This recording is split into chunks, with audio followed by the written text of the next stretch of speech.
नमस्कार दोस्तों, स्वागत है आप सबका आज के इस वीडियो में। आज हम बात करने वाले हैं डायल और डिजिटल वर्नियर कैलिपर के बारे में।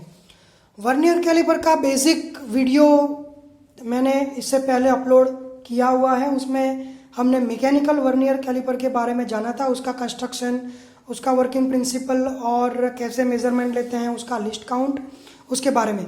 आज हम बात करेंगे, अगर बात करें डायल वर्नियर कैलिपर के बारे में, तो इसमें भी थोड़ा बहुत सेम कंस्ट्रक्शन है। ये बीम है, यहाँ पर स्केल लगी हुई है, यहाँ पर ये स्लाइडिंग जॉ है, फिक्स जॉ है, ये इंटरनल मेजरमेंट लेने के लिए स्लाइडर्स है, ब्लेड्स।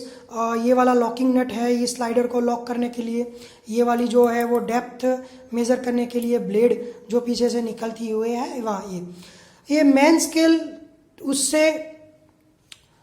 उसके जैसी ही है, लेकिन ये जो स्लाइडर है उस पर मैकेनिकल कैलिपर में वर्नियर स्केल हुआ करती थी, लेकिन यहाँ पर इसकी जगह ये डायल फिट कर दिया गया है। डायल की अगर हम बात करें तो ये वाला डायल अगर आप देख सकते हैं तो यहाँ पर एक डिवीज़न में 0.02 mm लिखा हुआ है, शॉक प्रूफ है ये।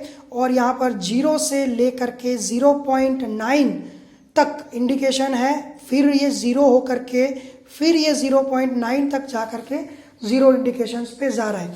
यानी कि इस वाले पूरे डायल को दो पार्ट में डिवाइड किया गया है। यहाँ पर 0 से लेकर के 0 और फिर ये वाली स्केल शुरू होकर के फिर 0 हो रही है। एक डिवीज़न का 0.02 mm, यानी कि एक ये जो डिवीज़न है 0 से सबसे पहली लाइन जो है इसके बीच का ये जो गैप है वो 0.02 इंडिकेट कर रहा है। ये काम कैसे करता है देखो, जब हम स्लाइड करते हैं तब ये वाली सुई जो है वो घूमती है। कैसे काम करता है तो यहाँ पर हम बारीक यहाँ पर देख सकते हैं। तो ये दांते जो हम rack and pinion type gear की बात करते हैं, आगे आप पढ़ोगे तो रैक एंड पिनियन प्रिंसिपल पे ये काम करता है। यहाँ पर ये जो लगा है वो रैक है और इसके नीचे एक गियर लगा हुआ है जिसे हम पिनियन कहेंगे। उस pinion rack and pinion mechanism पर ये काम करता है। देखिए ये वाला जो नट है वो इस स्लाइडर को लॉक करने के लिए है और ये वाला जो नट है वो डायल को लॉक करने के लिए। अगर हमें किसी भी पर्टिकुलर मेजरमेंट पर डायल को फिक्स करना हो तो हम ये लॉक खोल करके ये 0 को इस तरह रोटेट करके इस सुई को 0 पर ला सकते हैं और इसको लॉक कर देंगे। ठीक है, अगर एरर है तो एरर को भी इस वाले लॉक खोल करके इसको कंपनसेट करेंगे। अब यहाँ पर देखते हैं तो ये वाला जो स्लाइडिंग जो है वो यहाँ पर 0 पर आने पर यहाँ पर हम 0 पर सेट करके इसको लॉक कर देंगे ताकि कोई भी एरर पॉजिटिव या नेगेटिव इसमें ना रहे। अब इसमें रीडिंग कैसे लेना है, इसमें मेजरमेंट कैसे लेंगे, रीडिंग कैसे लेंगे, तो देखिए यहाँ पर ये जो पार्ट है वो 0.1 है, 0.2 है। 0 से लेकर के 0.1 के बीच में 5 डिवीज़न है, यानी कि एक डिवीज़न हुआ 0.02, 0.04, 0.06, 0.08 और फिर 0.10।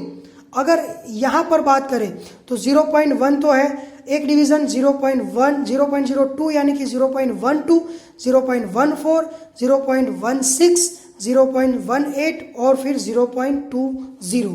ठीक है, 0.20। अब अगर आगे बात करें तो 0.22, 0.24, 0.26, 0.28 और 0.30। ठीक है, तो फिर यहाँ आकर के ये वाला डिवीज़न आगे एक और खुल जाएगा। देखते हैं मेजरमेंट लेते वक्त। तो इस वाला जो ये हमारे पास वॉशर है इसका आउटर डायमीटर अगर हम मेज़र करें तो आउटर डायमीटर मेज़र करने के लिए इसको स्लाइड करके दोनों जॉस के बीच में लगा करके हम इसको फर्मली टच करेंगे। फर्मली टच करके इस वाले पोर्शन को लॉक कर देंगे। ठीक है, देखिए यहाँ पर अगर मेन स्केल की बात करें तो मेन स्केल में हमें रीडिंग मिलती है 30, उसके बाद में ये 35। जो डिवीज़न हमारे पास यहाँ पर खुला है वो हमारे पास ये मेन रीडिंग होगा। मेन रीडिंग हुआ यहाँ पर 35 mm, 35 mm मेन रीडिंग। और 35 के बाद अगर हम देखिए ये वाले सर्कल में अगर ये सुई होती तो हम यहाँ पर रीडिंग लेते, और ये वाले हाफ सर्कल पर ये सुई है तो हम यहाँ से इस वाले 0 से रीडिंग कंसीडर करेंगे।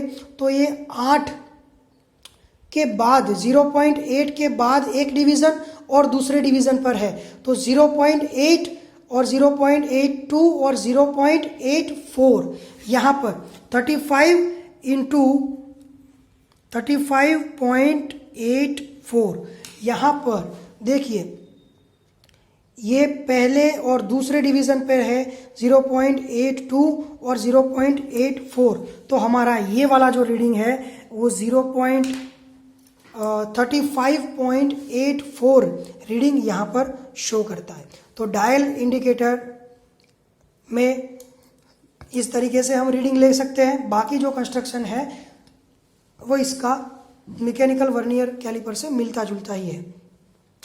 मैकेनिकल वर्नियर कैलिपर से इसमें रीडिंग लेना थोड़ा आसान रहता है क्योंकि ये शार्प एज जो सुई है वो सीधा ही यहाँ पर हमें रीडिंग शो करती है। अब देखते हैं digital vernier caliper. Digital vernier caliper में कोई भी प्रॉब्लम है ही नहीं, मेन स्केल, वर्नियर स्केल और डायल जैसी कोई भी दिक्कत नहीं है। डिजिटलाइजेशन का ज़माना है, लेकिन इसको बहुत ही सावधानी के साथ यूज़ करना पड़ता है क्योंकि इसमें एक सर्किट होती है जो अगर थोड़ा भी हाथ से छूट जाए तो ये सर्किट ख़राब हो सकती है, इसमें एरर्स आ सकती है। इसमें ये बटन सेल लगा हुआ होता है यहाँ पर ये वाला नोब खोल करके, तो बटन सेल अगर हमारा ख़त्म हो चुका है तो भी ये किसी काम का नहीं रहता।